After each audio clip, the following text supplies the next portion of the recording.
প্রিয় শিক্ষার্থীবৃন্দ, আশা করি তোমরা ভালো আছো। আজ আমরা ট্রান্সফরমেশনের কমপ্লেক্স থেকে সিম্পল কীভাবে করতে হবে সেই বিষয় নিয়ে আমরা আলোচনা করব। বিগত ক্লাসগুলোতে আমরা দেখেছি কীভাবে কমপ্লেক্স সেন্টেন্সকে সিম্পল করতে হবে। সেখানে আমরা 4টা রুল নিয়ে আলোচনা করেছিলাম। আজও আমরা একটা রুল নিয়ে আলোচনা করব। আমরা দেখো রুলটা লিখে ফেলেছি অলরেডি।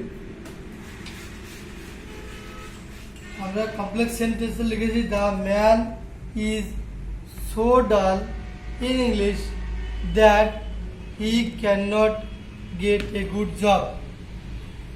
এই কমপ্লেক্স সেন্টেন্সটাকে আমরা বলবো সো ডট ডট দ্যাট যুক্ত complex sentence. So dot dot that যুক্ত কমপ্লেক্স সেন্টেন্সকে সিম্পল করতে হলে আমরা একটা বিষয় খেয়াল করব, আমাদের বাক্যের সাবজেক্ট দি ম্যান আর দ্যাটের পরে সাবজেক্টটাও হি, দ্যাটের পরে সাবজেক্টটাও হি, একই সাবজেক্ট। তাহলে সো ডট ডট দ্যাট যুক্ত কমপ্লেক্স সেন্টেন্সের সাবজেক্ট যদি একই হয় এবং ব্যক্তিবাচক হয়, কি বললাম, ব্যক্তিবাচক অথবা একই হয়, তাহলে সিম্পল করতে হলে আমরা সাবজেক্টটা লিখব দি ম্যান, ভার্ব লিখব ইজ, এই সো এর জায়গায় লিখব টু, TOO। এরপরে দ্যাট এর আগ পর্যন্ত যা আছে তাই দেখে দেখে লিখব ডাল ইন ইংলিশ।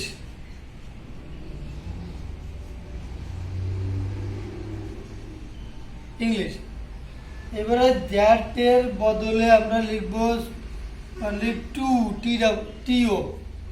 তাহলে আমরা সো এর জায়গায় লিখে দিলাম TOO, দ্যাটের বদলে লিখলাম টু লেখার পরে এই যে সাবজেক্টটা, নেক্সট দ্বিতীয় সাবজেক্টটা উঠাই দিব এবং ক্যান নট বা কুড নট যাই থাক সেটাও উঠাই দেব, দিয়ে মেইন ভার্বটাই লিখবো গেট। মেইন ভার্ব থেকে শেষ পর্যন্ত আমরা রেখে যাবো এ গুড জব। আমাদের সিম্পল হয়ে গেল। তাহলে আবার বলি কি শিখলাম, সো ডট ডট দ্যাট যুক্ত কমপ্লেক্স সেন্টেন্সকে সিম্পল করতে হলে আমাদের প্রথম দেখব যে সাবজেক্ট দুটো ব্যক্তিবাচক কিনা।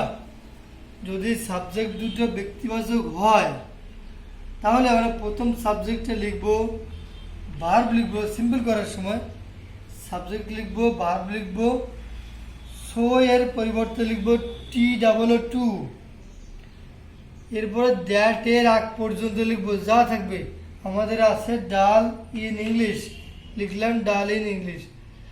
দ্যাট বাদ দিয়ে লিখব টু, বা দ্যাটের স্থলে দ্যাটের বদলে লিখব টু, TOO।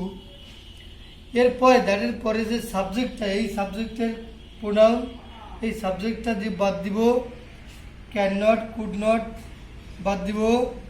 মেইন ভার্ব থেকে শেষ পর্যন্ত লিখব gate a good job.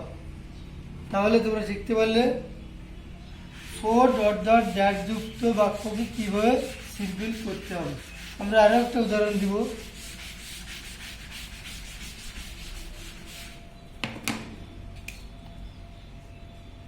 The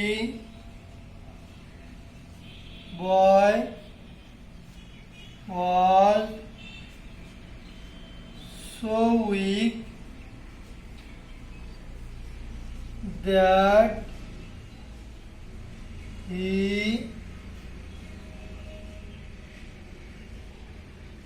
could not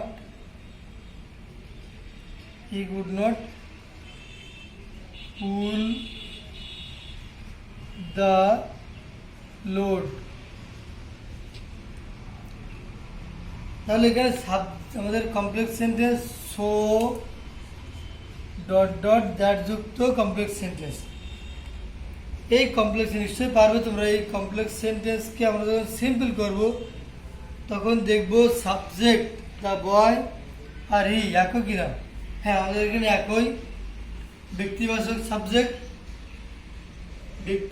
subject কে হলে সো ডট ডট দ্যাট যুক্ত কমপ্লেক্স সেন্টেন্সকে সিম্পল করতে হলে নিয়মটা কি বলেছিলাম? আমরা সিম্পল করব, দি বয় লিখবো, সাবজেক্ট দি বয় লিখলাম, তারপরে কি বলে দিলাম ভার্ব লিখবো ওয়াজ, ভার্ব লিখলাম, এরপরে কি বলে দিলাম সো এর পরিবর্তে কি লিখবো টু, টি ও ডাবল ও টু। এরপরে কি বলে দিলাম দ্যাট এর আগ পর্যন্ত লিখবো। আমাদের এখানে দ্যাট এর আগে একটাই শব্দ আছে উইক, লিখলাম উইক, দ্যাট এর বদলে কি লিখে দিলাম টি ও টু।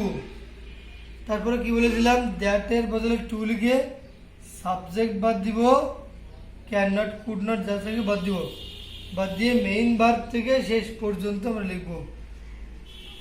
মেইন ভার্ব পুল আর শেষে আছে দি লোড।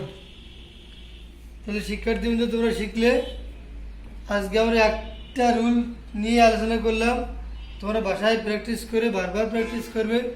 আজ এ পর্যন্ত বিগত ক্লাসে যে 4টা রুল শিখেছি আর আজ একটা রুল শিখলাম, এই মোট 5টা রুল তোমার বাসায় বারবার করে প্র্যাকটিস করবে। আজ এ পর্যন্ত, সবাইকে ধন্যবাদ।